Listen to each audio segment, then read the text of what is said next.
Welcome to this video on fiber optic communication. In this video, we will be discussing about photodetectors, the construction and principle of working of photodetectors. The two photodetectors that we would be discussing about is pin photodiode and avalanche photodiode or APD. In a fiber optic communication system, the information which is in the form of electrical signal is converted into optical signal using optical sources such as LED and lasers. This optical signal is coupled into an optical fiber and transmitted. At the receiver end, photodetectors are used to convert the optical signal back into electrical signal, which is then processed accordingly. The photodetector basically converts the optical signal into electrical signal. And let us look into the basic requirements of a photodetector. A photodetector should have high sensitivity in the wavelength of operation of the optical source that is being used for the particular system. And it should have minimum addition of noise to the system. The photodiode as such must not add much noise to the signal. And the response speed should be fast so that it can support high data rates. And the photodetector should be insensitive to temperature variations and be compatible with optical fiber, and the cost should be less and the operating life should be long.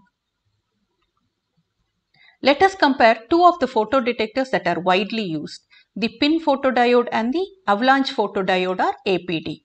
In a pin photodiode, the light or photons, when they are incident on the photodiode, they generate carriers and result in photocurrent. In an APD, in addition to the primary current that is being generated, multiplication of carriers takes place. So, the structure of a pin photodiode is a P and N region with an intrinsic region which is sandwiched between the two. This intrinsic region is a lightly doped N-type semiconductor.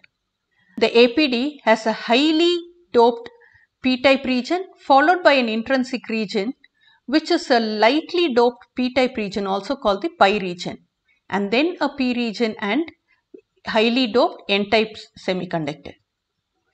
In an APD, the Pn plus region is responsible for multiplication of the current, which results in a large current compared to a pin photodiode.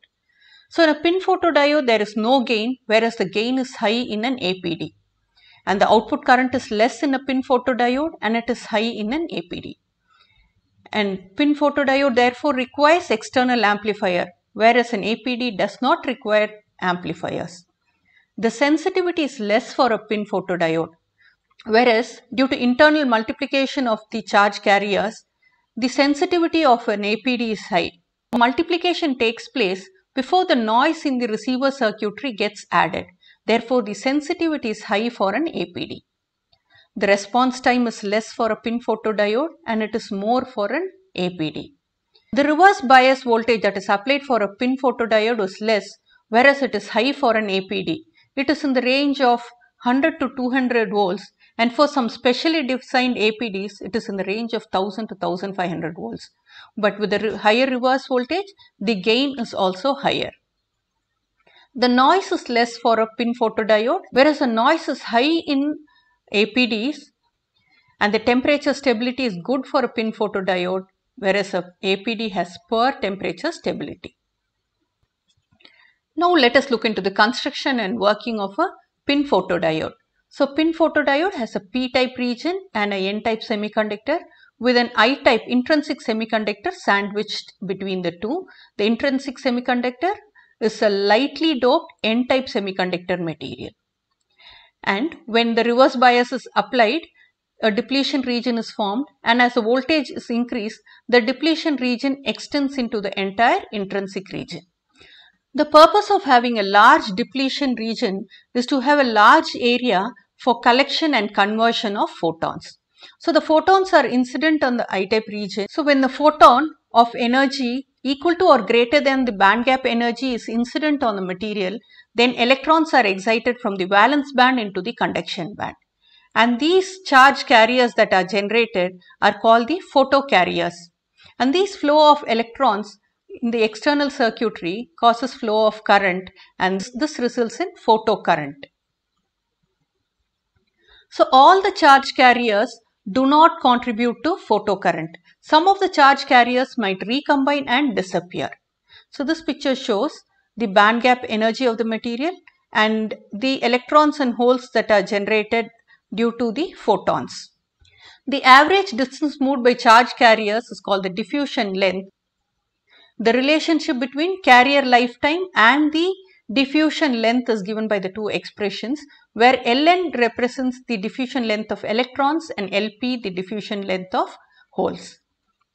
When the light is incident on the material, the optical radiation observed by the semiconductor material at a distance x, P of x is equal to P of in into 1 minus e power minus alpha s of lambda into x, where x is the distance and P of in is the optical power level that is incident, and alpha s of lambda is the absorption coefficient for a particular wavelength lambda. And it is noticed that alpha, the absorption coefficient, depends strongly on the wavelength. Therefore, a semiconductor material can be used only over a limited range of wavelengths.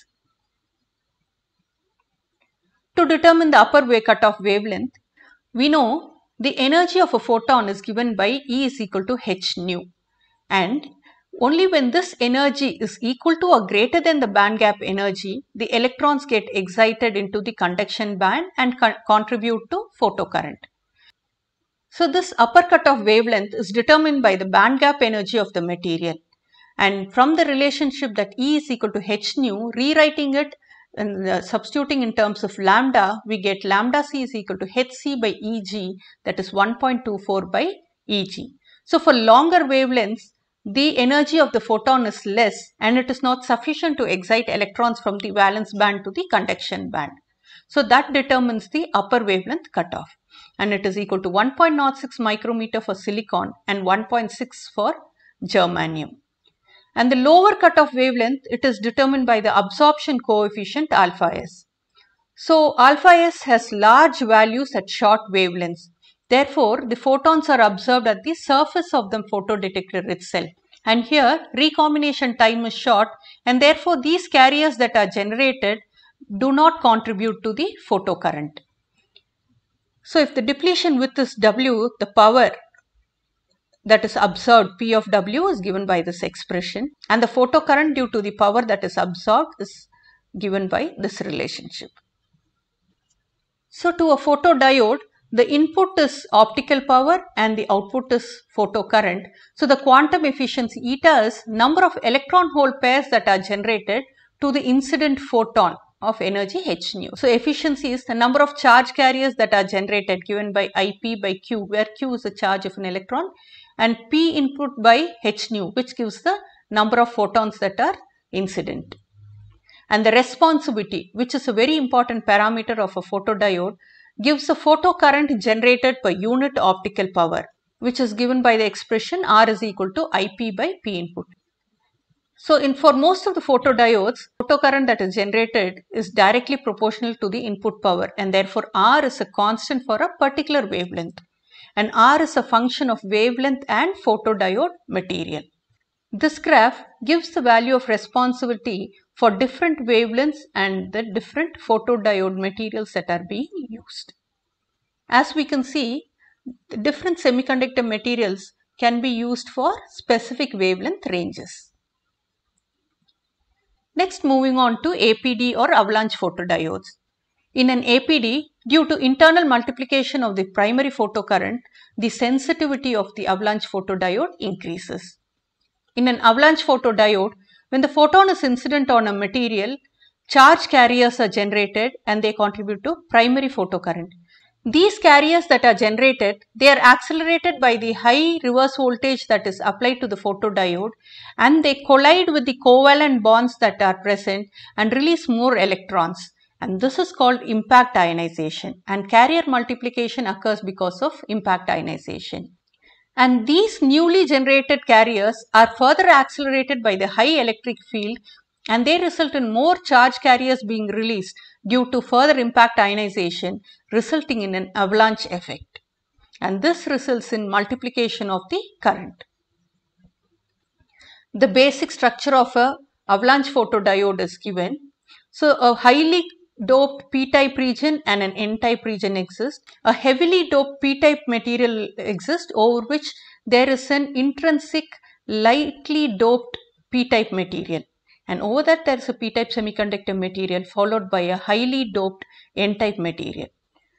So to this avalanche photodiode, a reverse bias is applied and most of the potential drop is across the p-n plus region. When the reverse bias is increased, the depletion region increases until at a value of around 5 to 10% below the breakdown value, the depletion region reaches through into the I region, and that is why it is called a reach through avalanche photodiode or an APD. This graph shows the electric field potential. This is the minimum field required for impact ionization to take place, which is around 5 to 10% lesser than the breakdown value. And now the depletion region extends into the entire I-type region. The photons that are incident in the P plus region, and then they collect in the I region where carriers are generated. These carriers are accelerated because of the high potential, and avalanche multiplication mainly takes place in the p-n plus region. Because of the high voltage over here, the accelerated electrons collide with the valence bond, therefore causing impact ionization and avalanche effect. When the applied reverse bias voltage is less than the breakdown voltage, finite number of charge carriers are generated. When the voltage is greater than the breakdown voltage, infinite number of charge carriers could be generated. Here in an APD, the applied reverse bias is less than the breakdown voltage and sufficiently high for impact ionization to occur.